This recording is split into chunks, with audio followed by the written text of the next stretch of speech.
of the heavens and the earth, Lord. The living God, the living God, the Holy One. Say you are, and we give you worship. Say you are. Nous saluons dans le beau et précieux nom de Jésus. Salut celui qui a porté de toi et dis-lui, tu es béni pour l'éternité. Amen. Tu es bon, tu es bon, tu es bon. Gloire à Dieu, gloire à Dieu. Nous saluons les hommes. Amen. Les hommes ont eu une très bonne veillée. Hein? Amen. Responsable des hommes. Amen. J'ai vu le moment merveilleux que vous avez passé dans la présence du Seigneur. Amen. Amen. Que Dieu soit béni. En fait, en tant que responsable des hommes, tu dois te mettre ici. Viens te mettre ici devant. Voilà, Il faut honorer. Hein? On doit rendre l'honneur à ceux qui font le service du Seigneur dans la musique. Donc, le service, il faut le travail devant. Il faut faire la différence. Amen. Amen. Amen. Voilà. Alors, nous bénissons donc le Seigneur pour la grâce infinie au milieu de nous. Nous saluons aussi tous ceux qui viennent pour la première fois. Amen. Amen. Vous faites aussi de la vie comme ça. Que Dieu vous bénisse abondamment. On peut acclamer le Seigneur. Que Dieu vous bénisse. Amen. Que Dieu vous bénisse abondamment. Gloire à Dieu. Il y a certains qui m'ont cherché le message le matin. Il y a certains de nôtres qui sont éprouvés dans leur chair. Mais le Seigneur est avec eux. Amen. Amen. Ils n'ont pas pu être avec nous ce matin. Bien aimé, ce matin, je voudrais ici vous partager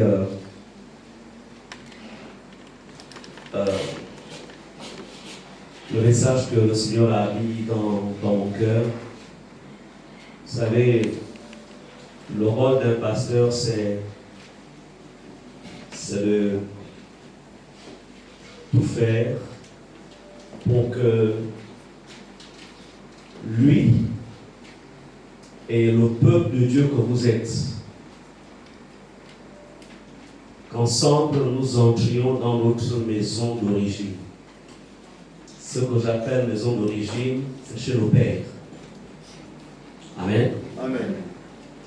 Le rôle d'un homme, d'une femme de Dieu, c'est de vous faire connaître le Père à travers sa parole et d'être rassuré qu'en ce jour-là, soit lorsque la trompette sonnera, que nous soyons tous enlevés, soit, si c'est par la porte de la mort, qu'on soit sûr qu'on sera avec lui.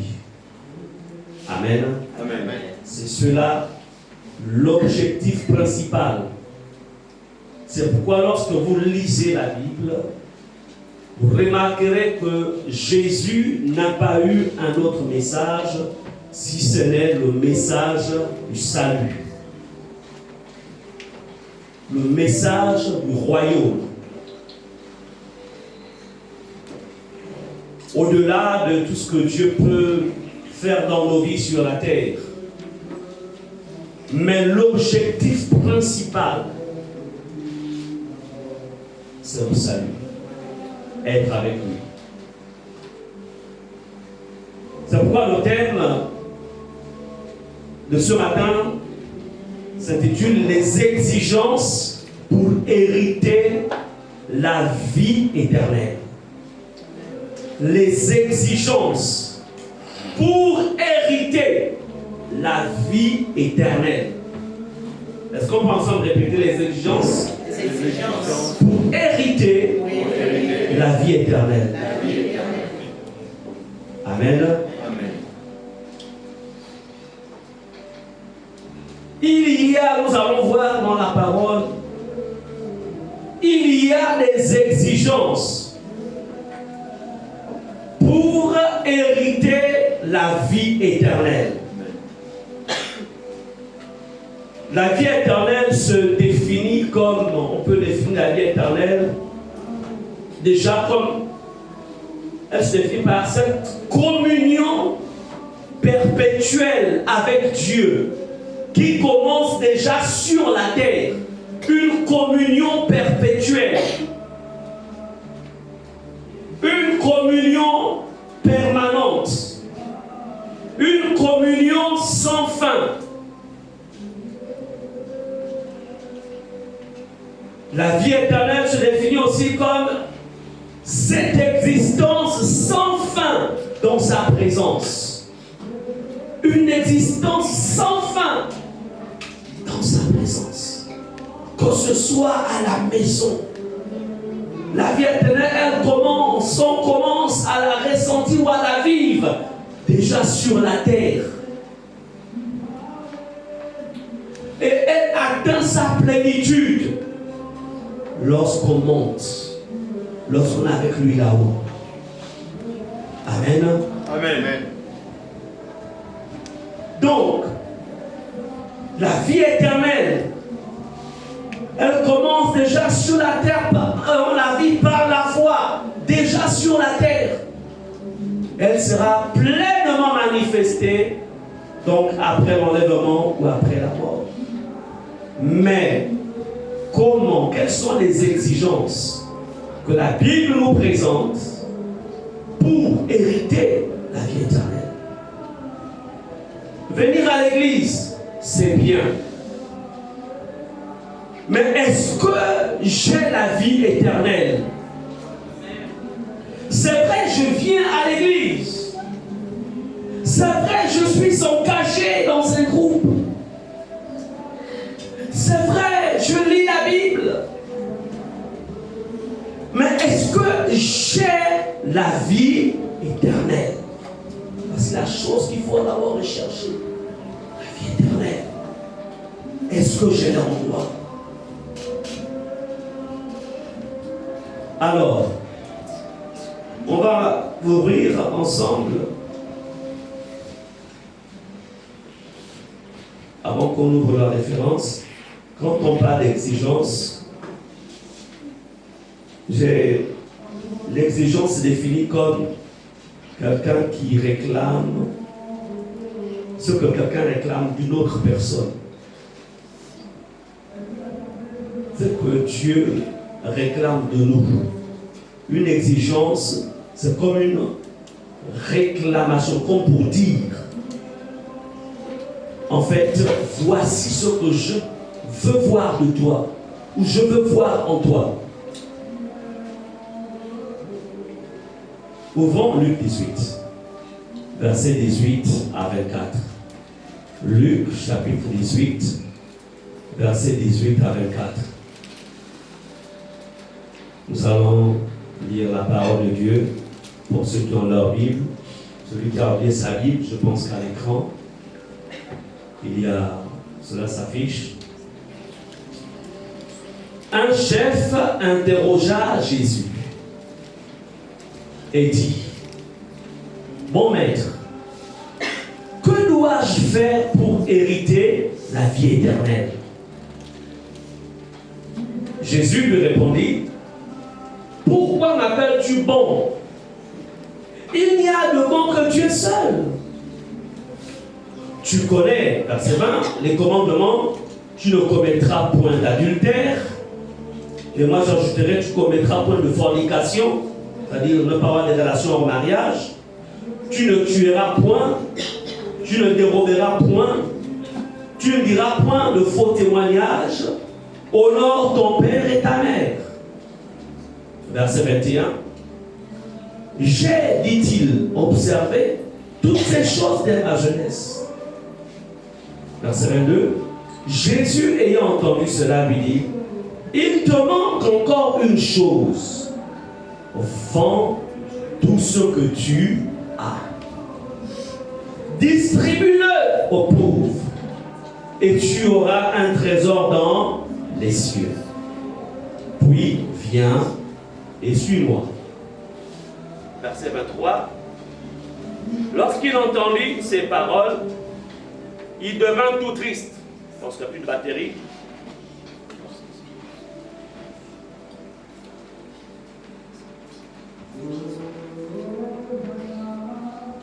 Il devint tout triste. Alors, le verset 23, on dit oui, il devint tout triste car il était très riche. Verset 24, Jésus, voyant qu'il était devenu tout triste, dit qu'il est difficile à ceux qui ont des richesses d'entrer dans le royaume de Dieu. Amen. Je vais d'abord m'arrêter par là et nous lirons la deuxième partie de notre référence du jour après. Les exigences pour hériter la vie éternelle. Ce que vous ne devez jamais oublier, quel que soit le bonheur que tu peux avoir sur la terre, ou quelles que soient les épreuves que tu peux avoir sur la terre, n'oublie jamais. Si Satan arrive à te faire oublier cela, tu auras du mal à te relever. N'oublie jamais que dès l'instant où tu es né, n'oublie jamais que tu mourras un jour. N'oublie jamais que tu rencontreras Dieu un jour, soit pour le jugement, soit pour qu'il te dise bon et loyal serviteur, entre dans la joie de ton maître.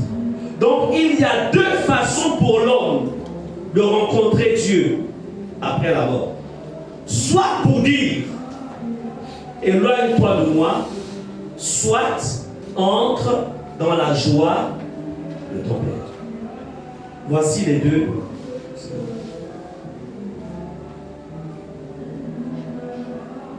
Ne l'oublions jamais. Aujourd'hui, la génération d'aujourd'hui est la génération la plus distraite par rapport à l'éternité. Très distraite. Parmi toutes les générations des hommes qui ont existé, c'est la génération la plus distraite. C'est la génération qui se soucie de moins en moins de l'éternité. C'est la génération qui croit qu'elle a le contrôle de sa vie, elle a le contrôle de son avenir, elle a le contrôle de tout. Ce qui est un piège. Donc ici, voici cet homme, ce chef. Si on dit un chef interrogea Jésus, ça veut dire qu'il avait une position dans la société. Une position qui lui accordait une certaine respectabilité.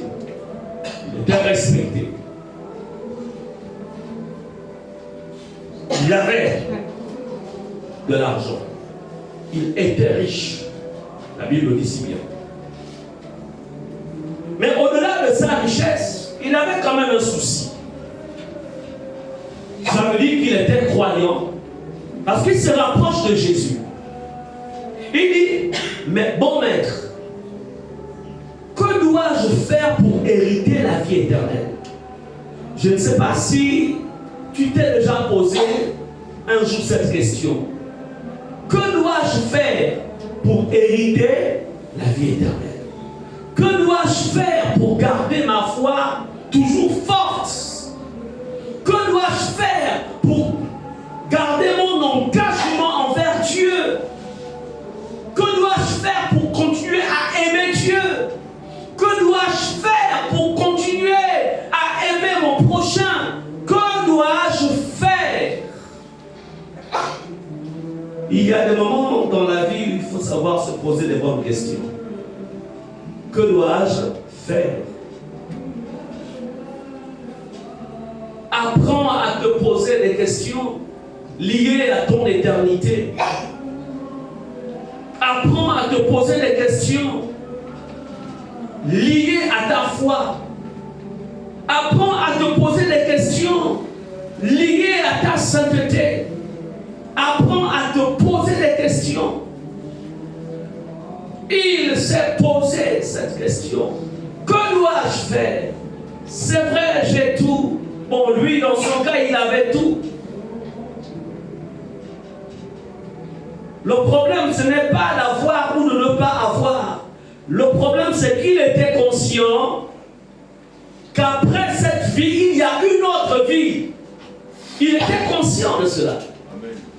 Mais sa question, c'est que, est-ce qu'après cette vie, je serai du bon côté ou du mauvais côté? Donc, il va vers Jésus. Jésus lui répondit, pourquoi m'appelles-tu bon? Il n'y a de bon que Dieu seul. Et il le renvoie vers la parole, vers la Bible. Il dit, tu connais les commandements. Tu sais tout ce qu'on t'a déjà enseigné depuis que tu fréquentes la synagogue, depuis que tu fréquentes l'église. Tu sais ce qu'on t'a déjà enseigné. Et toi qui es là ce matin, il n'est pas question ici de connaître d'abord toute la Bible. Mais ce qu'on t'a déjà enseigné, que fais-tu de ce qu'on t'a déjà enseigné? Amen. Amen. C'est la question. Et tu connais. Ce n'est pas que tu es ignorant, tu sais. Tu connais les commandements. Tu ne commettras point d'adultère. Tu ne tueras point. Tu ne déroberas point, c'est-à-dire que tu ne voleras point. Tu ne diras point de faux témoignages. Honore ton père et ta mère. Amen. Amen. Donc Jésus ramène, il active quelque chose en fait en cet homme. Il lui fait comprendre que tu as besoin déjà d'avoir une bonne moralité. Ta vie sur le plan moral doit être sans reproche. Parce que la foi, ce n'est pas d'abord quelque chose qui... C'est-à-dire, comme il a dit, Dieu dit, on reconnaîtra un arbre par ses fruits. Quel genre de fruits tu produis? C'est bien que tu sois venu vers moi, dit Jésus, pour me demander ce que je dois faire pour hériter la vie éternelle. C'est bien. Mais tu connais. Tu connais. Et ce matin, il te pose la même question. Quelle est, si on fait passer ta vie sur le scanner divin, qu'est-ce qui va ressortir? Qu'est-ce qui va ressortir? Il dit, tu connais les commandements. Bien aimé, aujourd'hui, dans la nouvelle alliance, l'adultère, vous savez, il est plus dangereux aujourd'hui dans la nouvelle alliance, parce que dans l'ancienne alliance, il fallait commettre l'acte pour que le péché soit enregistré. Mais dans la nouvelle alliance, à partir même de l'intention, c'est-à-dire que tu penses, quand tu penses à cet acte-là vis-à-vis de quelqu'un, la Bible dit, tu as déjà commis adultère. Il est écrit, si quelqu'un regarde une femme pour la convoiter, il a déjà commis adultère. N'est-ce pas l'intention? N'est-ce pas la pensée? Qu'est-ce qui traverse tes pensées chaque jour? Qu'est-ce qui traverse tes pensées? Qu'est-ce que tu entretiens dans tes pensées? Tu ne tueras point. Aujourd'hui, dans la nouvelle alliance, tuer, ce n'est pas forcément d'abord prendre un couteau ou l'enfoncer à l'autre. La Bible déclare que celui qui déteste l'autre, est un meurtrier. Donc, dans la nouvelle alliance, lorsque tu gardes la haine envers quelqu'un, pour Dieu, tu es un tueur. Où est cela? Maintenant, là où tu es, combien de personnes tu détestes dans ton cœur? Tous ceux qui t'ont fait du mal. Combien de personnes? Celui qui est un meurtrier.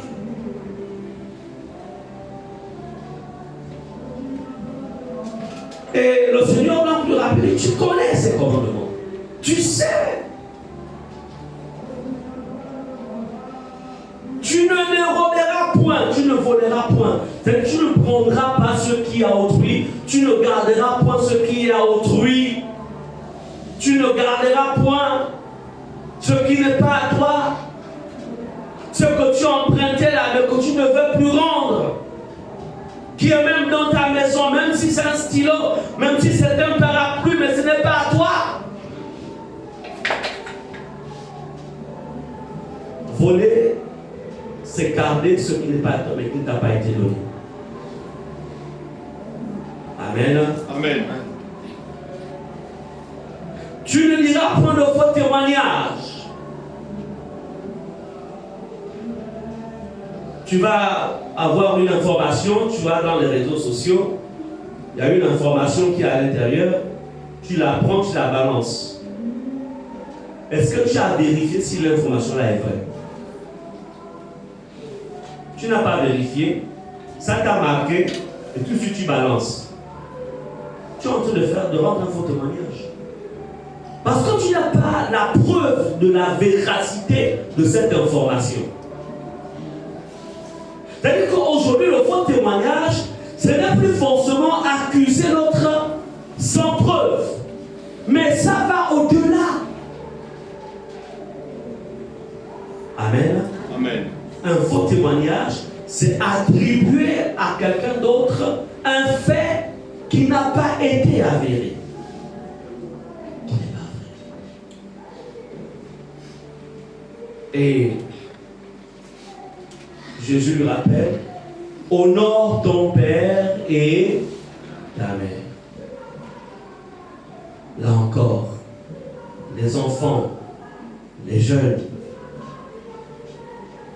honore, respecte ton père et ta mère. Respecte. Parle avec respect. Amen. Est-ce que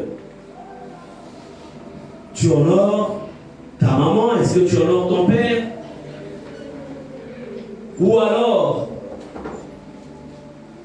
tu te conduis dans la maison comme si tu étais l'égal de ton père ou l'égal de ta mère? La Bible dit, Jésus rappelle à cet homme. Et pourtant, il était fort riche. Mais Jésus lui dit, même si tu es riche, tu dois honorer ton père et ta mère. Le grand problème aujourd'hui, c'est que la génération des enfants d'aujourd'hui, il y en a beaucoup qui ont des problèmes, qui ont du mal à honorer leur père et leur mère. Et la conséquence, ça se voit. Parce que la Bible dit, c'est alors que tu vivras longtemps. C'est alors que tu réussiras. Il y a en fait des vies chez certains qui sont bloqués parce que tout simplement ils n'honorent plus leurs parents.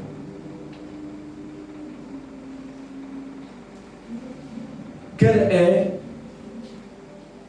ta moralité? Ici, Jésus interpelle ce chef en lui disant, tu dois avoir une bonne moralité.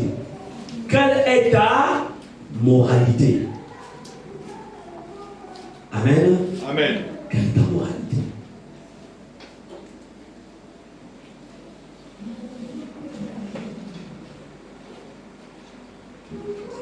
Alors, le verset 21 nous dit ceci.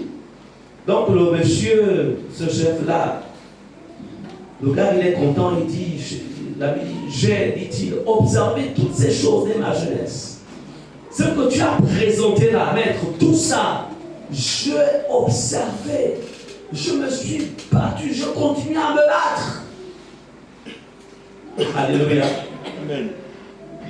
Dans le livre de Matthieu, la même histoire, on dit plus loin, Jésus l'aima.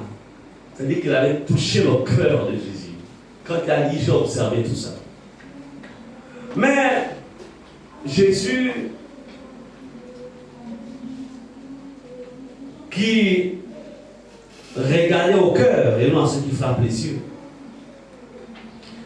Jésus a entendu cela, lui dit, il te manque encore une chose. Répète, il te manque encore une chose. Il te manque encore une chose. Bien-aimé, c'est là, c'est cette partie-ci où beaucoup parmi nous avons du mal à avancer avec le Seigneur. Jésus lui dit, ok, tu as observé tout ce que je t'ai recommandé plus haut, ou je t'ai rappelé plus haut, c'est bien. Il lui écoute, au fond, tout ce que tu as. Au fond, tout ce que tu as. Distribue-le aux pauvres. Et tu auras un trésor dans les cieux. Puis viens et suis-moi.